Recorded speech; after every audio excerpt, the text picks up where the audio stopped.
नमस्कार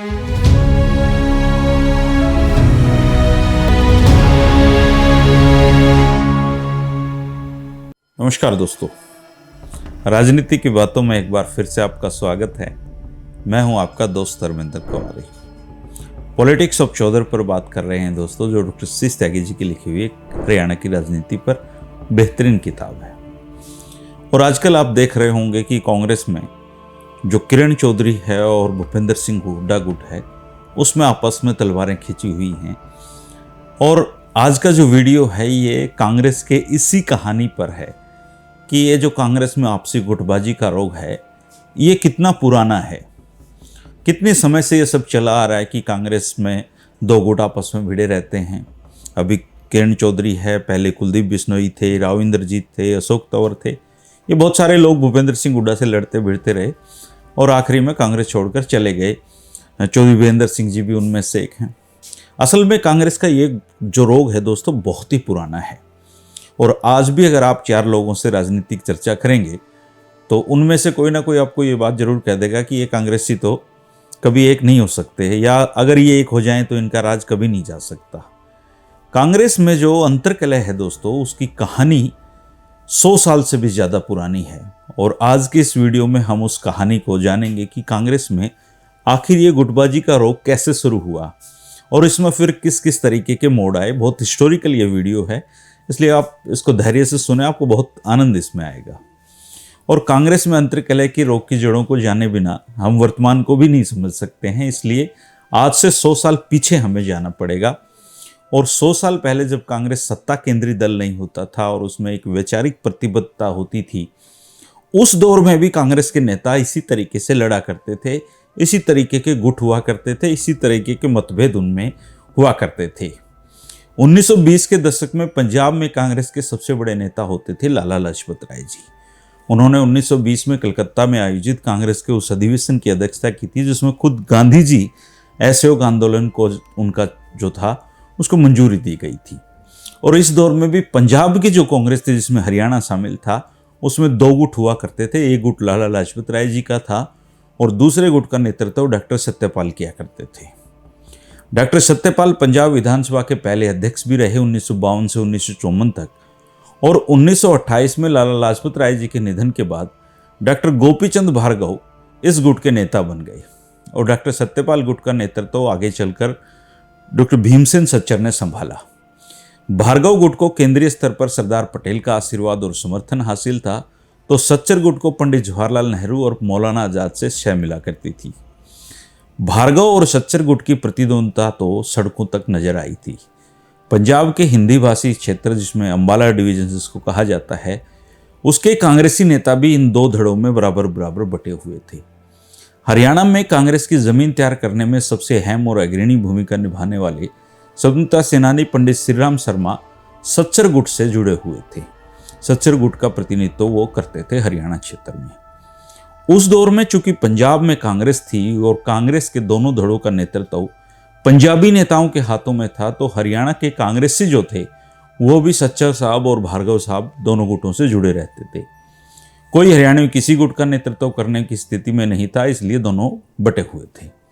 और यह बात अलग है कि हरियाणा में कांग्रेस के कई नामचीन नेता उस समय होते थे, जैसे नेकीराम शर्मा, लाला श्यामलाल एडवोकेट जो रोहतक से थे, पंडित ठाकुरदास भार्गव, चौधरी देवीलाल, उनके बड़े भाई चौधरी साहिब राम पंजाब में उस समय सक्रिय भूमिका निभाया करते थे।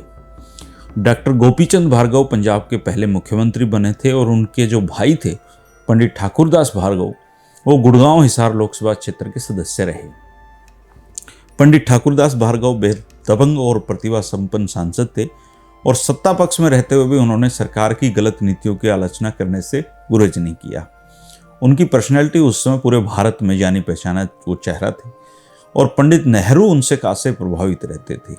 1954 में जब चीन के प्रीमियर चाओ इन लाओ भारत आए तो उन्होंने पंडित नेहरू ने पंडित ठाकुरदास भार्गव का परिचय उनसे करवाया और करवाते हुए ये कहा था कि ठाकुरदास भार्गव विपक्ष के असली नेता हैं। उल्लेखनीय है कि भार्गव बंधुओं का जन्म रेवाड़ी हरियाणा में हुआ था और उनके पिता मुंशी बद्री प्रसाद 1905 में रोहतक के जिलाधीश सेकंड क्लास ऑफिसर रहे थे। इसलिए ये भी कहा जा सकता है कि पंजाब कांग्रेस के एक शक्तिशाली गुट भार्गव गुट का नेतृत्व भी मूलतः एक हरियाणवी आदमी ही कर रहा था। वैसे डॉक्टर भार्गव ने 1930 के दशक में ही लाहौर को अपना कार्यक्षेत्र बना लिया था और उनका एक तरीके से हरियाणा से नाता टूटा हुआ था। आज़ादी के आंदोलन के बिल्कुल अंतिम क्षणों के दौरान ही कांग्रेस की गुटबाजी ने तब और विकराल रूप धारण कर लिया, जब 1946 के चुनाव के बाद कांग्रेस को सत्ता प्राप्ति की उम्मीद पंजाब में लगने लगी। और इस समय राष्ट्रीय स्तर पर कांग्रेस के दो गुट सक्रिय थे, जिनमें से एक गुट का नेतृत्व मौलाना आज़ाद कर रहे थे और दूसरा गुट सरदार पटेल जी का था।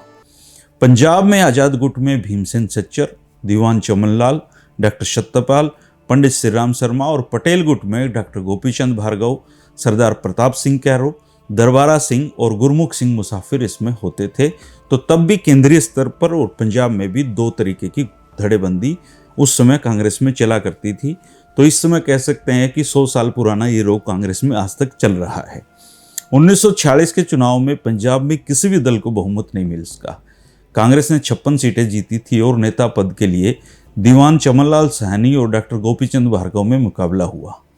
दीवान साहब 60% वोट लेकर विजयी हुए, लेकिन गांधी जी को जैसे ही ये खबर मिली तो उन्होंने कह दिया कि चमनलाल के चरित्र पर अनेक आरोप लग चुके हैं और ऐसे व्यक्ति को पार्टी का नेता बनाना उचित नहीं होगा। अब गांधी जी की बात कौन मोड़े। मौलाना आज़ाद ने बहुत कोशिश की कि चमनलाल नेता बने रहें, लेकिन अंत में गांधी जी की बात ही मानी गई और चमनलाल को हटाकर सच्चर को नेता बनाया गया। दीवान चमनलाल बड़े भूपति और नामी वकील थे। गजब की वो अंग्रेजी बोला करते थे और उनके बच्चे पश्चिमी संस्कृति में पले बड़े थे। मोहम्मद अली जिन्ना उनके गहरे दोस्त थे। व्यक्तिगत सत्याग्रह में गांधी जी के आदेश के बावजूद वो गिरफ्तार नहीं हुए और भारत छोड़ो आंदोलन में उनकी पहली गिरफ्तारी हुई थी। 1946 में कांग्रेस विधायक दल के नेतृत्व का मसला सुलझाने के लिए मौलाना आज़ाद खुद लाहौर चलकर गए थे। विधायक दल के नेता पद के लिए मुकाबला डॉक्टर गोपीचंद भार्गव और दीवान चमनलाल सैनी जी के बीच में हुआ। दीवान साहब को डॉक्टर सत्यपाल धड़े का समर्थन प्राप्त था और इस धड़े के अन्य नेताओं में केदारनाथ सहगल, अब्दुल गनी डार, सन्नो देवी सहगल, जो हरियाणा ही नहीं बल्कि भारत की पहली महिला विधानसभा अध्यक्ष बनी, वो इसमें प्रमुख भूमिका निभा रहे थे। डॉक्टर भार्गव को सेठ सुदर्शन और वीरेंद्र प्रताप जी, जो प्रताप समाचार पत्र के मालिक होते थे, उनका भी समर्थन हासिल था। कांग्रेस काफ़ी मशक्कत के बाद सच्चर साहब को नेता चुन लिया गया और उन्हें और चौधरी लहरी सिंह को मंत्रिमंडल में कांग्रेसी कोटे से शामिल किया गया। इस तरीके से एक बार पंजाब में नेतृत्व परिवर्तन का मुद्दा सुलझा, लेकिन गुटबाजी का मुद्दा वहीं की वहीं खड़ा रहा। 1947 में देश के विभाजन के कुछ समय के बाद भीमसेन सच्चर पाकिस्तान में रुके रहे ताकि जो विस्थापित थे हिंदू और सिख, उनकी देखभाल वो कर सकें।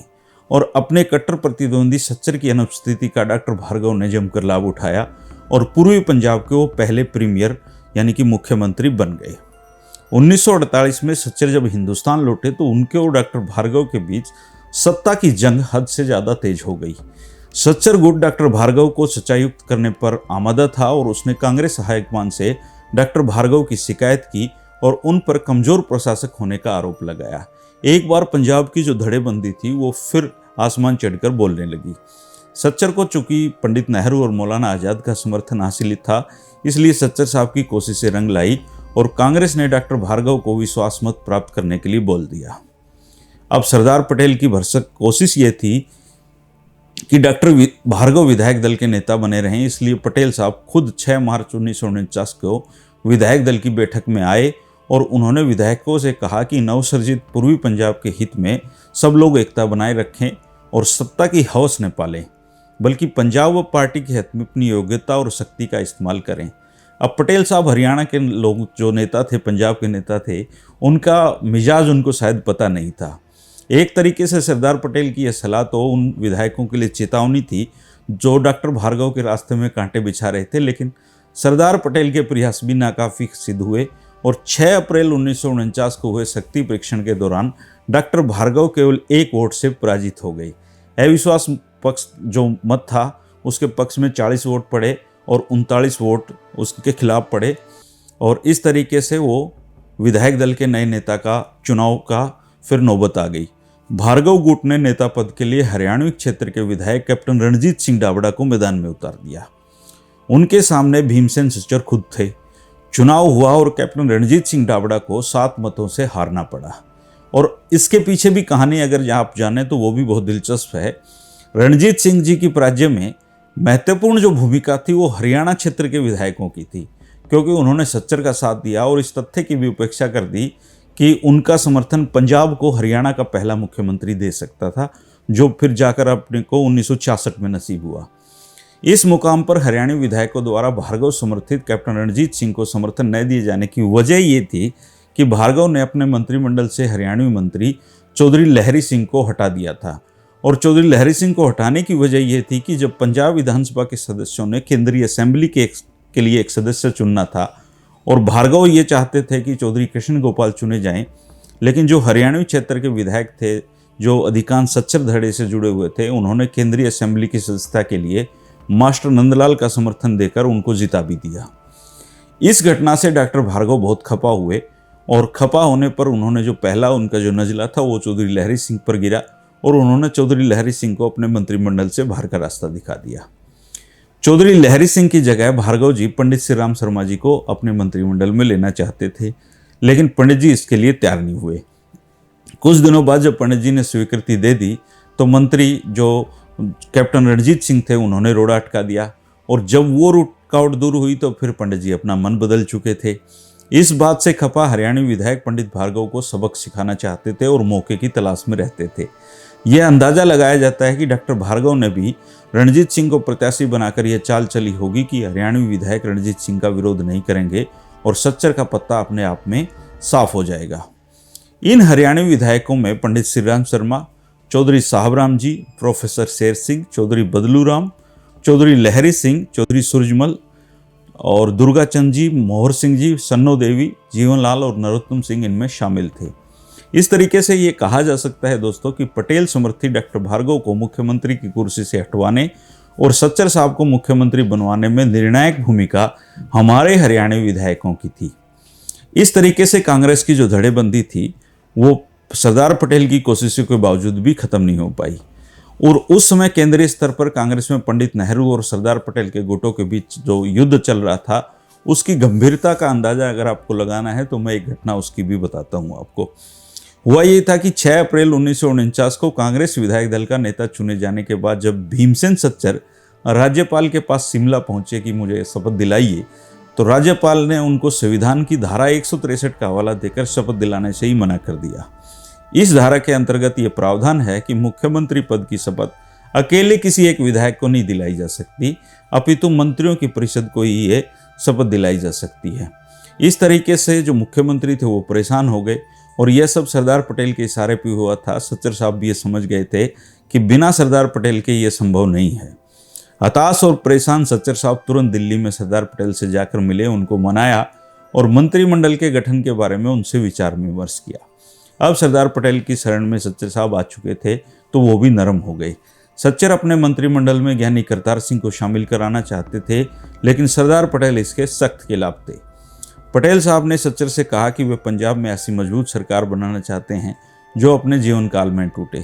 अब सरदार पटेल की बातों को ना मानने का सवाल सच्चर साहब के लिए खतरा था। सच्चर को सरदार पटेल साहब ने इतना विवश कर दिया कि उनको अपने मंत्रिमंडल में अपने जो कट्टर प्रतिद्वंदी थे डॉक्टर गोपीचंद भार्गव और पृथ्वी सिंह को न चाहते हुए भी उनको शामिल करना पड़ा।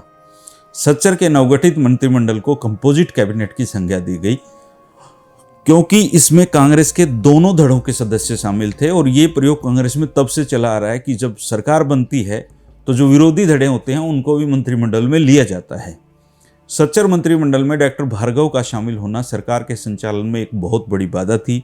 दोनों दिग्गजों के बीच रिश्ते लगातार बिगड़ते रहे। पंजाब में कांग्रेस की अंतर्कलह से परेशान प्रधानमंत्री पंडित जवाहरलाल नेहरू ने 23 जून 1949 को मुख्यमंत्री सच्चर को एक पत्र लिखा और पत्र में उनको संबोधित करते हुए उन्होंने कहा कि मैं समझता हूं कि पंजाब में अब हालांकि कंपोजिटिव मिनिस्ट्री है, फिर भी यह एक टीम की तरह काम नहीं कर रही है। प्रतिद्वंदी धड़े में लगातार तनाव बढ़ रहा है और मुझे ये भी बताया गया है कि आपके और गोपीचंद भार्गव के बीच में सामान्य बोलचाल भी नहीं है और एक सरकार के लिए यह साधारण हालात हैं, इसको तुरंत बदला जाना चाहिए। इसके बाद सच्चर साहब ने अपना बचाव करते हुए पंडित नेहरू को वापसी में एक पत्र लिखा कि उनके और डॉक्टर भार्गव के संबंध बेहद मधुर हैं सच्चर हाईकमान के इस अनावश्यक इस्तीफे से भी काफ़ी आहत हुए। उन्होंने भार्गव को धूल चटाने की ठान ली। सच्चर ने भ्रष्टाचार के खिलाफ अभियान छेड़ने की आड़ में उस दौर के चर्चित स्टील स्कैंडल की जांच शुरू करा दी, जिसमें सेठ सुदर्शन और डॉक्टर भार्गव के व्यक्तिगत मित्र भी लपेटे में आ गए। उधर डॉक्टर भार्गव ने भी सच्चर के खिलाफ मुहिम छेड़ दी और इस गुट ने 34 विधायकों के हस्ताक्षरों वाला एक ज्ञापन कांग्रेस हाईकमान को दिया, जिसमें सच्चर के खिलाफ गंभीर आरोप लगाए गए थे। पंजाब में एक बार फिर जो धड़ेबंदी थी वो अपने चरम सीमा पर पहुंची हुई थी। इसी बीच सच्चर के आका पंडित नेहरू ने 11 अक्टूबर 1949 को प्रधानमंत्री बनने के बाद के अपने पहले विदेश दौरे पर वो रवाना हुए। नेहरू की देश से गैर मौजूदगी का सरदार पटेल फ़ायदा उठाना चाहते थे और सरदार पटेल ने इस मौके को सच्चर को सत्ता से हटाने के लिए एक चक्रव्यूह इस दौरान रचा। सरदार पटेल के निर्देश पर कांग्रेस के महासचिव के वेंकट राव ने सच्चर को 3 दिन के भीतर उन पर लगे आरोपों की सफाई देने के लिए कहा जो भार्गव गुट ने उन पर लगाए थे। विधानसभा का सत्र चल रहा था और उसी दौरान 11 अक्टूबर को शाम 4 बजे 60 पन्नों की चार्जशीट सच्चर साहब को मिली। सच्चर ने हाईकमान से आग्रह किया कि स्पष्टीकरण के लिए मुझे कम से कम 3 दिन का तो समय आपने दिया है, इसे बढ़ाया जाना चाहिए। हाईकमान ने समय सीमा बढ़ाने से इनकार कर दिया। अब सच्चर साहब उस दोराहे पे थे जब या तो इस्तीफा देना था या पंडित नेहरू का साथ मिलना था। सच्चर आरोपों का स्पष्टीकरण देने और अविश्वास प्रस्ताव का सामना करने से पहले ही अपने मंत्रिमंडल के पुनर्गठन की अनुमति कांग्रेस हाईकमान से चाहते थे, लेकिन पटेल सच्चर को हटाकर अपने चहेते भार्गव को मुख्यमंत्री बनाने पर आमादा थे।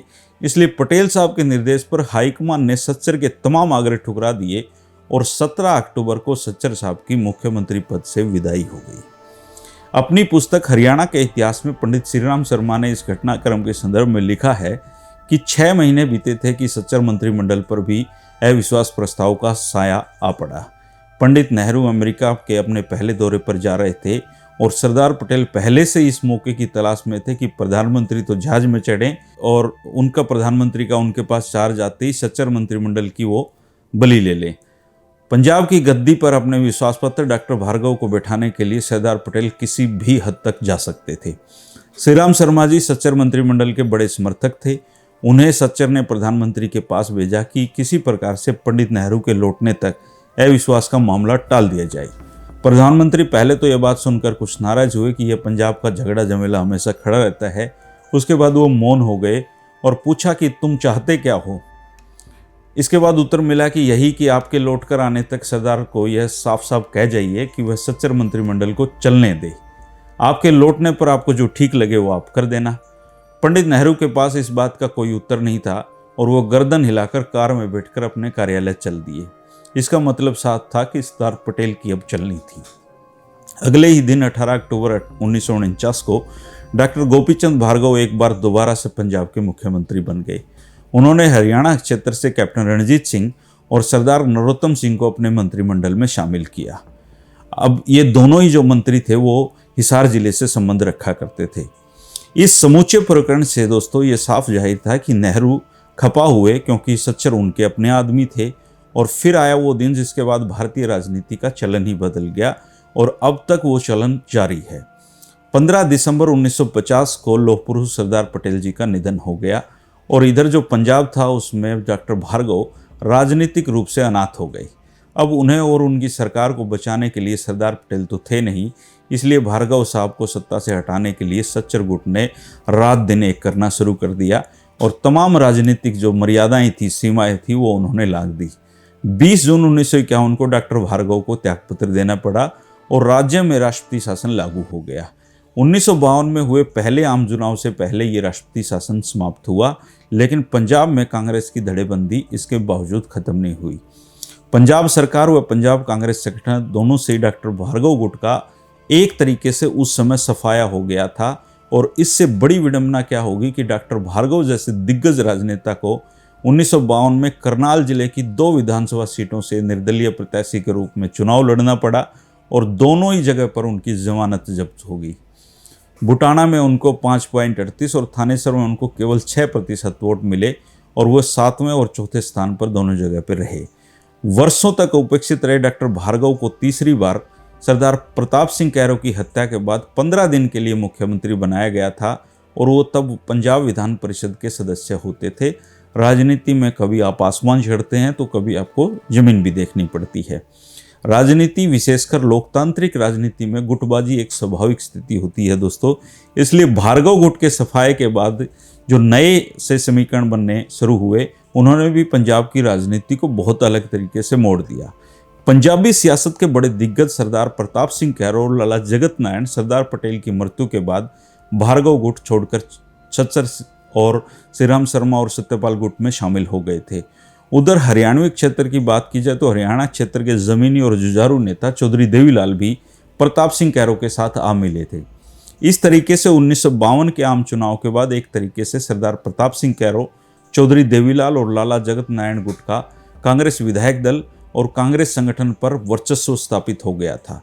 अगर पंडित जवाहरलाल नेहरू की बात करें तो जवाहरलाल नेहरू भीमसेन सच्चर और प्रताप सिंह कैरो दोनों को ही पसंद करते थे, किंतु पंजाब के कांग्रेसी विधायकों का बहुमत कैरो के साथ था, इसलिए कैरो मुख्यमंत्री पद के प्रबल दावेदार थे। लेकिन किसी को भी मुख्यमंत्री बना देना कांग्रेसी विधायकों के आत्मसम्मान के गवारा नहीं होता था। गुटबाजी तब भी जारी रही।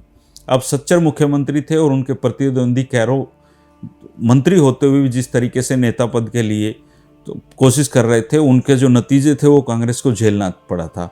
गुटबाजी खत्म होने की बजाय बढ़ने लगी थी, लेकिन अब गुटबाजी का रूप बदल गया था। केंद्रीय स्तर पर भी नेहरू के रूप में एक ऐसा नेता था जिसका सरकार व संगठन दोनों पर नियंत्रण था, और जाहिर था कि नेहरू एक ही समय में दोनों गुटों का संरक्षण नहीं कर सकते थे, एक गुट का उनको साथ देना था। दूसरी तरफ उनकी जिम्मेदारी ये भी थी कि गुटबाजी न हो। 1920 के दशक में कांग्रेस में अलग गुट की नींव रखने वाले डॉक्टर सत्यपाल को विधानसभा का अध्यक्ष बनाया गया था। विधानसभा अध्यक्ष की अपेक्षा तो गैर राजनीतिक आचरण की जाती है, लेकिन डॉक्टर सत्यपाल अपनी पुरानी आदतों से मजबूर थे और वो कांग्रेसी गुटबाजी को हमेशा हवा देते थे। यह भी संयोग है कि अब डॉक्टर सत्यपाल को सच्चर के विरोधियों को हवा देनी थी और उन्होंने उनके गुट की कमान संभाल रखी थी। इस बार शुरुआत हुई हरियाणवी दिग्गज पंडित श्री राम शर्मा और सरदार प्रताप सिंह कैरो और लाला जगत नारायण के बीच तनातनी से। तीनों ही मंत्री उस सरकार में थे। पंडित श्री राम शर्मा की माने तो कैरो और जगत नारायण से वे इसलिए खपा थे कि कांग्रेस संगठन में इन दोनों धड़ों ने शर्मा के साथ न्याय नहीं किया था। अब पंडित जी चुप नहीं बैठ सकते थे और शर्मा कांग्रेस संगठन के दोनों गुटों के बीच निर्णायक शक्ति परीक्षण पर आमादा थे, और यह भी बिना देरी किए वो चाहते थे। और इसका जो रिपोर्ट थी वो केंद्रीय आलाकमान को भी निरंतर पहुंच रही थी।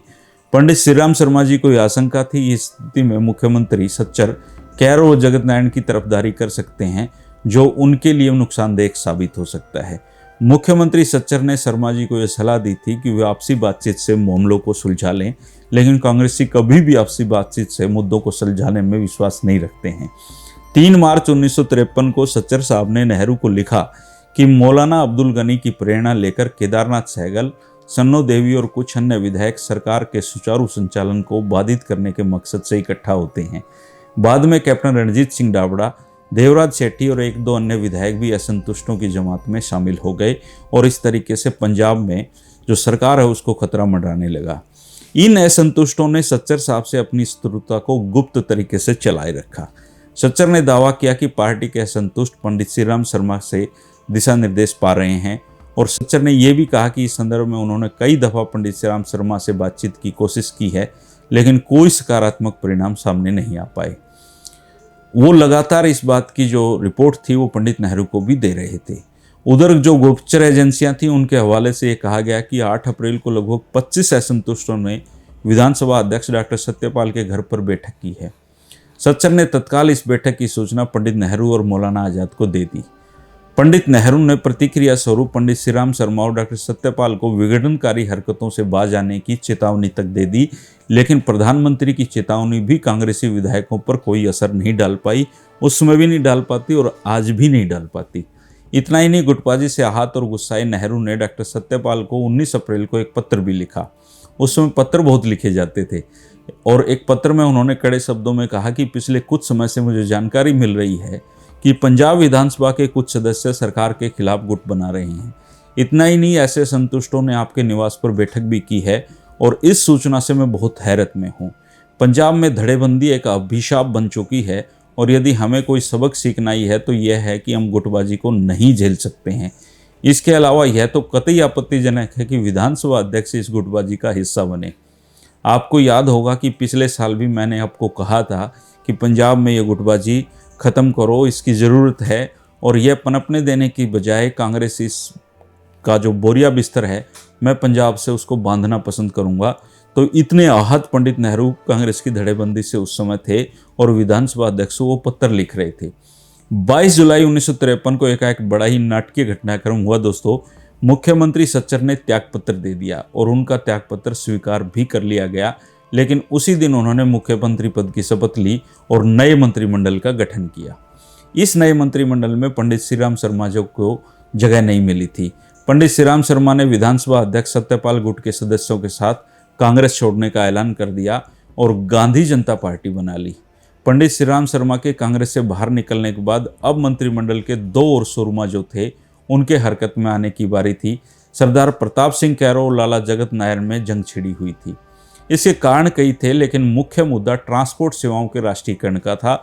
और यह संयोग ही देखिए कि आज भी पंजाब में जो ट्रांसपोर्ट है वो सारी पार्टियों के लिए एक बेहद मलाईदार महकमा है।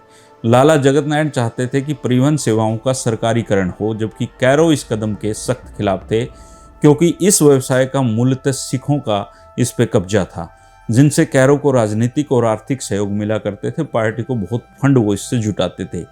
कैरो नहीं चाहते थे कि सिख ट्रांसपोर्ट कारोबारियों के हितों पर कोई आंच आए, और उधर कैरो ने लाला जगत नारायण पर विपक्षी सदस्यों की ओर से अपने समर्थकों से भ्रष्टाचार के 34 आरोप लगाए। लाला जगत नारायण ने नैतिकता के आधार पर तुरंत इस्तीफा दे दिया और पंडित नेहरू, पंत, मौलाना आज़ाद और श्रीमन नारायण आदि नेताओं की कमेटी का इस आरोप पत्र की सत्ता जांचने के लिए एक कमेटी बनाई गई। जांच करने पर सारे आरोप लाला जगत नारायण पर निराधार पाए गए और लाला जगत नारायण को अपना त्यागपत्र वापस लेने को कहा गया और उनको फिर सम्मानजनक तरीके से उनका मंत्रालय दे दिया गया। ये उस समय की राजनीति का आप तगाजा देखिए कि एक बंदे पे आरोप लगते हैं और वो अपना इस्तीफा दे देता है। आज के दौर में ये संभव नहीं है। 1950-51 में लाला जगत नारायण पंजाब कांग्रेस के महासचिव और कैरो प्रधान होते थे। दोनों में खूब मित्रता होती थी, गहरे आत्मीय संबंध होते थे। 1952 के चुनाव में भी दोनों इकट्ठे रहे। सच्चर मंत्रिमंडल में भी दोनों साथ साथ रहे और 4 वर्षों में दोनों के बीच में संबंध बहुत ज़्यादा बिगड़ गए। एक दूसरे की शक्ल देखना भी वो पसंद नहीं करते थे। लाला जगत नारायण कैरो की तानाशाही प्रवृत्ति को सहन करने के लिए कभी तैयार नहीं हुए। 26 अक्टूबर 1956 को आखिर लाला जगत नारायण ने भी कांग्रेस को हमेशा के लिए अलविदा कह दिया और 1954-55 का ये दौर था दोस्तों, और मुख्यमंत्री सच्चर को अकाली आंदोलन से भी निपटना था और अपने मंत्रिमंडल के सदस्यों को विपक्ष के हमलों से भी बचाना था। उन्होंने लाला जगत नारायण पर आरोप लगाए कि जो लाला जगत नारायण पर आरोप थे उनकी जांच कराई और लाला जगत नारायण को फिर निर्दोष करार दिया गया। विधानसभा में भी सच्चर ने जगत नारायण जी को विपक्षी हमलों से बचाया। नतीजा ये हो कि लाला जगत नारायण सच्चर साहब के कट्टर समर्थक हो गए, लेकिन कैरो और सच्चर के रिश्ते चूंकि तनावपूर्ण थे और वो और ज़्यादा बिगड़ गए। इसके बाद लाला जगत को कांग्रेस छोड़ने के लिए बाध्य होना पड़ा और प्रसंगवश पंडित नेहरू और सरदार पटेल जो थे उनका इसमें बहुत बार जिक्र आया है, तो उनके संबंधों पे भी कांग्रेसी गुटबाजी के साथ जान लेते हैं। आमतौर पे यह माना जाता है दोस्तों कि गांधी जी के बाद नेहरू देश और कांग्रेस के निर्विवाद और एकछत्र नेता थे, लेकिन यह धारणा सच से काफ़ी दूर है। सरदार पटेल जी का कद नेहरू जी से कतई कम नहीं था, बल्कि कांग्रेस संगठन में तो पटेल साहब नेहरू पर भी भारी पड़ते थे, लेकिन गांधी पटेल को पूरा मान सम्मान और जो वो देते थे, अधिमान देते थे, वो नेहरू को बराबर बराबर मिलता था। अप्रैल 1946 की अगर आप बात करें तो कांग्रेस में नए नेता का चुनाव होना था। 2 दावेदार पंडित नेहरू और सरदार पटेल थे और ये तय किया गया कि जो भी नेता चुना जाएगा वो देश का अगला प्रधानमंत्री होगा। गांधी ने इस मामले पर अपनी राय देते हुए कहा था कि if asked I would prefer Jawaharlal Nehru in today circumstances, I have reasons that. लेकिन अहम समस्या ये थी कि किसी भी प्रांतीय कांग्रेस कमेटी ने नेहरू का नाम प्रस्तावित नहीं किया था, तो ऐसे में पटेल का प्रधानमंत्री बनना लगभग सभी को तय लग रहा था। गांधी जी की इच्छा जानने के बाद आचार्य कृपलानी ने 25 अप्रैल 1946 को पंडित नेहरू के नाम के प्रस्ताव के अनुमोदन के लिए कांग्रेस कार्यकारिणी समिति था, उसके कई सदस्यों और अखिल भारतीय कांग्रेस कमेटी के सदस्यों को एक पत्र भेजा था। 15 सदस्यों के हस्ताक्षर नेहरू के नामांकन और गांधी जी की इच्छा पर फूल चढ़ाने के लिए काफ़ी रहे। सरदार पटेल, कृपलानी, पट्टाभी, सीतामढ़ैया और अपनी दावेदारी जो थी उन्होंने वापस ले ली और नेहरू जी को नेता चुन लिया गया। सरदार पटेल ने अपना नाम वापस लेने वाले पत्र पर हस्ताक्षर करने से पहले उसको गांधी जी को पकड़ा दिया। गांधी जी ने वह पत्र नेहरू को दिखाते हुए कहा कि किसी भी प्रांतीय कमेटी में तुम्हारे नाम का प्रस्ताव नहीं आया है, केवल कांग्रेस कार्य समिति ने तुम्हारे नाम का अनुमोदन किया है। लेकिन नेहरू ने बिल्कुल खामोशी ओढ़ ली, वो कुछ नहीं बोले। पटेल को पत्र वापस करते हुए गांधी जी ने उनसे उनको हस्ताक्षर करने के लिए कह दिया। पटेल ने तुरंत गांधी जी के सामने उस पर अपने साइन कर दिए और गांधी ने पत्र नेहरू को क्यों दिखाया और यह क्यों कहा कि यह एक रहस्य है। एक संभावना यह है कि गांधी नेहरू को अपना नाम वापस लेने का मौका देना चाहते थे या फिर नेहरू को कांग्रेस में सरदार पटेल की ताकत का, उनके त्याग का एहसास कराना चाहते थे। खैर, गांधी जी की कृपा से नेहरू जी देश और जो कांग्रेस है उसके सर्वशक्तिमान नेता के रूप में स्थापित हो गए। लेकिन सरदार पटेल का जीते जी कभी भी कद कम नहीं हुआ। उनका अपना एक कद था, अपना एक रुतबा था और उनके जीते जी बरकरार वो रखा गया। पटेल और नेहरू के बीच कई मुद्दों पर मतभेद होते थे, लेकिन ऐसी स्थिति कांग्रेस में कभी नहीं आई कि दोनों के बीच में टकराव देखने को मिला हो। केवल सरकार में जो सरदार पटेल थे वो ही इकलौते ऐसे आदमी थे जो प्रधानमंत्री नेहरू को जोहार कहते थे और नेहरू भी उनका सम्मान रखा करते थे। दोनों नेताओं के बीच दो अलग अलग व्यक्तियों की वजह से वैचारिक भिन्नताएं थी और पटेल ने कभी नेहरू को अस्थिर करने की कोशिशें नहीं की। देश का दुर्भाग्य ये था कि आज़ादी के महज 3 साल बाद ही सरदार पटेल जी इस दुनिया से चल बसे और भारत दमदार नेतृत्व से वंचित हो गया। पंजाब की ओर अगर फिर दोबारा से हम लौटें तो 1952 के चुनाव के बाद पंजाब की सत्ता के 3 प्रमुख दावेदार हो गए थे, भीमसेन सच्चर, प्रताप सिंह कैरो और श्रवण सिंह। कांग्रेस विधायक दल में कैरो जो थे उनको समर्थकों का बहुमत हासिल था।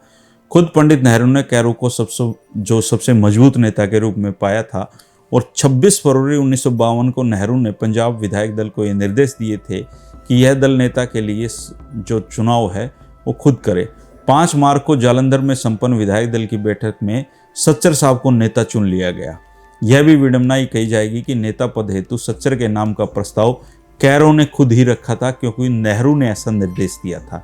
सच्चर ने अपने मंत्रिमंडल में हरियाणा से चौधरी लहरी सिंह और पंडित श्रीराम शर्मा को लिया था। मंत्रिमंडल ने 17 अप्रैल को शपथ ली और हरियाणा को अलग राज्य बनने के बाद कांग्रेसी विधायक दिग्गजों ने जमकर सत्ता का खेल खेला और इस कदर गुटबाजी को पोषित किया कि प्रदेश में कांग्रेस और केवल जो नेता हैं बल्कि जो कार्यकर्ता हैं वो भी विभाजित हो गए थे। और कांग्रेस की गुटबाजी इस तरीके से देखें तो कभी भी यहाँ पर ख़त्म नहीं हो पाई है। 1966 में जब हरियाणा बना और प्रदेश के पहले मुख्यमंत्री पंडित भगवत दयाल शर्मा बने तो उसके बाद उनका राव वीरेंद्र सिंह जी से टकराव हुआ। पंडित भगवत दयाल और देवीलाल में भी भिड़ंतें हुई। बाद में बंसीलाल जी और प्रोफेसर शेर सिंह में भी टकराव चला। बंसीलाल जी और भजनलाल जी में लड़ाई हुई। भजनलाल जी चौधरी बीरेंद्र सिंह में लड़ाई हुई। चौधरी बीरेंद्र सिंह और भजनलाल की जंग चली। भूपेंद्र सिंह हुड्डा का राज आया तो फिर अशोक तंवर से उनकी जंग चलती रही। आज के समय में देखें तो किरण चौधरी और भूपेंद्र हुड्डा की जंग जारी है। भूपेंद्र सिंह हुड्डा ने शैलजा को हटवाकर अपना प्रदेश अध्यक्ष आजकल बना लिया और लगभग हरियाणा की पूरी कांग्रेस उनकी मुट्ठी में है। लेकिन रणदीप सुरजेवाला, किरण चौधरी, कुमारी शैलजा कभी भी अपना हिसाब किताब चुकता करेंगे, इसमें कोई संदेह नहीं है अगर उनको मौका जिंदगी में मिला तो। कांग्रेस की संतर कलह के फलस्वरूप हरियाणा बनने के बाद कांग्रेस से अलग होकर 3 नए दल भी हरियाणा में बन चुके हैं। एक तो पहला दल राव बीरेंद्र सिंह जी ने कांग्रेस छोड़ने के बाद बनाया था, जिसको विशाल हरियाणा पार्टी कहते थे। फिर चौधरी बंसीलाल ने कांग्रेस छोड़कर हरियाणा विकास पार्टी बनाई। फिर चौधरी भजनलाल ने हरियाणा जनहित कांग्रेस बनाई और तीनों ही जो दल थे वो कुछ साल तक काम करने के बाद कांग्रेस में विलीन भी हो गई। केवल देवीलाल जी इकलौते ऐसे नेता प्रदेश में हैं जो 1971 में कांग्रेस छोड़कर गए और फिर कभी कांग्रेस में वापस नहीं लौटे। पंडित भगवत दयाल शर्मा जी लंबे समय तक जनता पार्टी में रहने के बाद कांग्रेस में लौट आए थे। चौधरी बीरेंद्र सिंह 40 साल कांग्रेस में रहकर अब भाजपा में हैं। और अतीत की घटनाओं को देखकर आप कह सकते हैं दोस्तों कि कांग्रेस की कमज़ोर जो नस है वो नस अंतरकलह है। और अगर आप इसको दूसरे तरीके से देखें तो यही उसकी ताकत भी है, क्योंकि जो कार्यकर्ता हैं उनको लगता रहता है कि पता नहीं कब हमारे नेता के दिन वापस आ जाएं, तो वो उस आस में, उस उम्मीद में उन नेता के साथ लगे रहते हैं और हरियाणा में तो कहते भी हैं कि 12 साल में तो कुर्डी के भाग भी जागते हैं, तो कार्यकर्ता भी इस उम्मीद में लगे रहते हैं। तो ये थी दोस्तों कांग्रेस में गुटबाजी की 100 साल पुरानी कहानी। आपको कैसी लगी आप ज़रूर कमेंट करके बताएं। कल फिर मुलाकात होगी 3 बजे राजनीति की बातों में। शुक्रिया, नमस्कार।